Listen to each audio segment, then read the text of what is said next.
C'est l'un des genres les plus populaires du monde de l'anime, qui dépeint généralement les réalités et fait exploser tout film d'amour cliché. Nous n'allons pas numéroter ou placer un classement. Dans cette liste, je ne mettrai que des animés qui valent vraiment la peine d'être visionnés.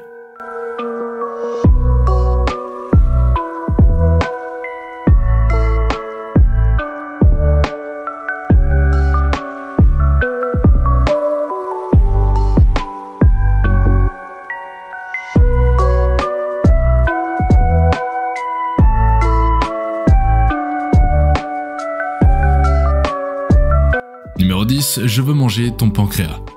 Un jour, un lycéen trouve dans un hôpital le journal intime d'une de ses camarades de classe nommée Sakura Yamochi, où il y découvre qu'elle souffre d'une maladie du pancréas en phase terminale. Mis à part sa famille, il est le seul à connaître son état qu'elle a longtemps caché à l'école et promet à cette dernière de garder ce secret. Bien que les jours de Sakura soient comptés, le protagoniste décide d'apprendre à la connaître malgré leur personnalité complètement opposée.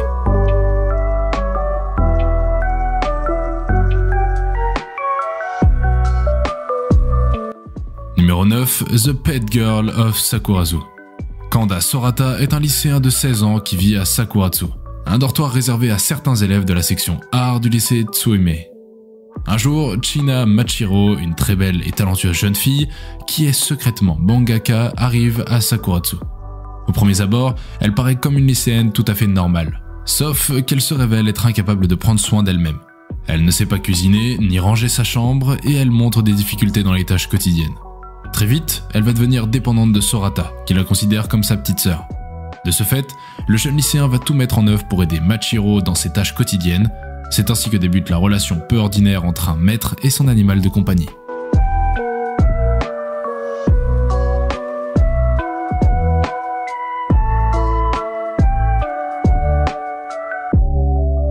Numéro 8, Your Name.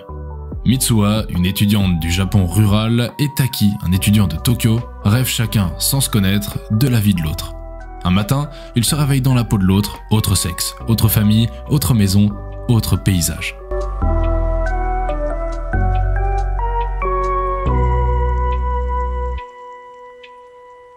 Numéro 7, Your Lie in April. Arima Kozei est un jeune pianiste de renom. Petit prodige depuis son plus jeune âge, communément appelé métronome humain. Il excelle dans toutes les compétitions auxquelles il participe en donnant une prestation reproduisant avec exactitude une partition.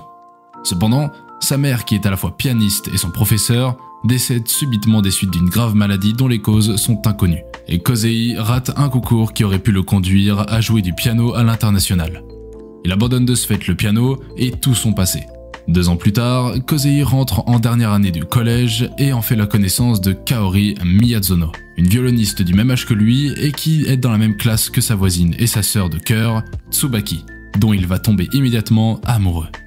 Alors qu'il s'était juré de ne plus jamais parler de piano, il ne peut pas réellement se séparer de son passé musical. Kaori va alors redoubler de courage pour recréer le lien entre Kozei et le piano en lui proposant de devenir son pianiste accompagnateur pour ses compétitions. Cependant, le jeune homme ne s'est jamais vraiment remis de la mort de sa mère et n'est plus capable d'entendre les notes de son piano, ce qu'empêche celui-ci d'exceller dans sa prestation. Numéro 6, Clannad. Tomoya Okazaki est un lycéen en 3e année. Sa mère, Atsuko, est morte quand il était enfant, laissant Tomoya seul avec son père, Naoyuki. Depuis la mort d'Atsuko, Naoyuki est devenu alcoolique et joueur et a commencé à battre son fils. Un jour, Tomoya a eu l'épaule déboîtée par son père. Et depuis, Naoyuki le traite bien mais avec distance, comme s'ils n'étaient que des étrangers et pas une famille. Cela fait plus de mal à Tomoya que d'être battu, si bien qu'il a pris l'habitude de traîner dehors car il ne veut plus retourner chez lui. De plus, sa blessure à l'épaule a obligé Tomoya à quitter son club de basket, ce qui l'a amené à s'éloigner de l'école et de ses activités. C'est alors qu'il devint un délinquant. Son ami Yohei Tsunora, qui s'est fait renvoyer du club de football après une bagarre, est également un délinquant qui traîne souvent avec Tomoya. L'histoire de Clannad commence le 14 avril 2003, en début de l'année scolaire, quand Tomoya rencontre par hasard Nagisa Furukawa, une jeune fille douce qui est plus âgée que lui d'1 année, mais qui redouble sa dernière année de lycée car elle a été très malade l'année précédente. Elle veut rejoindre le club de théâtre, ce qu'elle n'a pas pu faire pendant sa maladie, mais elle découvre que le club a été dissous car tous ses membres sont allés à l'université. Comme Tomoya a du temps à perdre, il décide d'aider Nagisa à reformer un club de théâtre. Pendant cette période, il rencontre plusieurs autres filles dont il fait la connaissance et qu'il aide à résoudre leurs problèmes. Numéro 5, Horimiya. Kyoko Ori est une lycéenne brillante et populaire, contrastant avec son camarade de classe Izumi Miyamura, un garçon lugubre et supposé otaku portant des lunettes.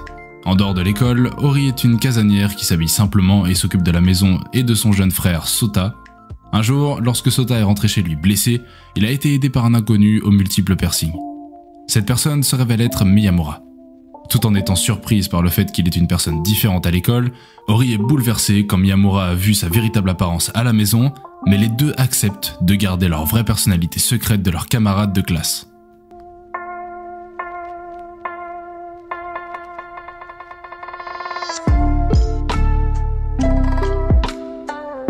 Numéro 4, Kokoro Connect. L'histoire se déroule avec 5 lycéens, Taichi, Iori, Himeko, Yoshifumi et Yui, qui sont tous les membres du club culturel étudiant, le CCE. Un jour, ils commencent à éprouver un phénomène dans lequel ils échangent au hasard leur corps. C'est ainsi que cela commence, et ils vont par la suite devoir traverser de nombreux autres tests dont le responsable n'est autre que Fuzen Kazura. Ces 5 amis sont donc confrontés à de nombreux phénomènes différents selon les caprices de cet être mystérieux qui cherche par là un moyen de distraction. Leur amitié est mise à l'épreuve tout au long de cette histoire.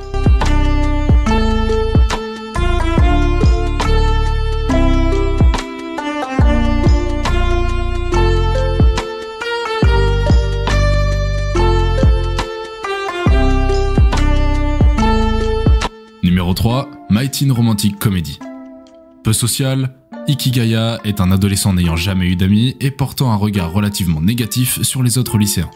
Pour changer sa vision du monde, son professeur le force à intégrer le club des volontaires tenu par une élève modèle nommée Yukinochita. Avec son franc-parler et sa rhétorique sarcastique, cette dernière saura tenir tête à Ikigaya sans pour autant réussir à modifier l'attitude de ce dernier.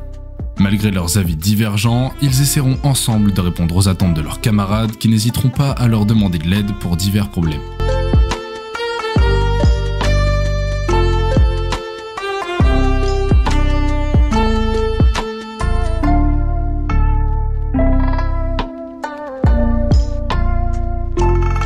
Numéro 2, Saekano.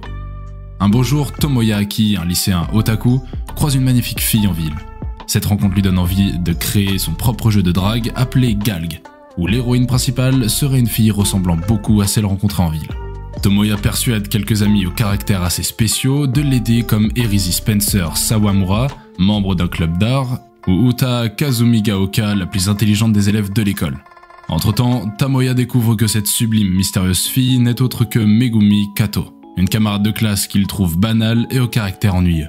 Mais il reste dévoué et déterminé à ce que ce soit cette fille qui soit l'héroïne de son jeu. Toutefois, cela ne sera pas facile. Il devra la transformer de fille banale et sans intérêt à petite amie parfaite pour son jeu de drague. Numéro 1, Toradora. Ryuji Takasa est un élève japonais qui vient de rentrer en 2e année de l'école secondaire et qui vit seul avec sa mère. Il aimerait être un simple élève ordinaire, mais il est doté d'un défaut, ses yeux intimidants. À cause de son air patibulaire, des rumeurs stupides n'arrêtent pas de circuler sur lui, notamment le fait qu'il frapperait quiconque oserait le bousculer et qu'il serait prêt à tuer, alors que c'est un jeune homme sensible des plus recommandables. À cause de cela, il rencontre des grandes difficultés à se faire des amis, le plus lourd à supporter est l'absence de la relation amoureuse. Par chance, il se trouve dans la même classe que son meilleur ami Yusaku Kitamura, ainsi que de son coup de cœur, la jolie Minori Kuchieda.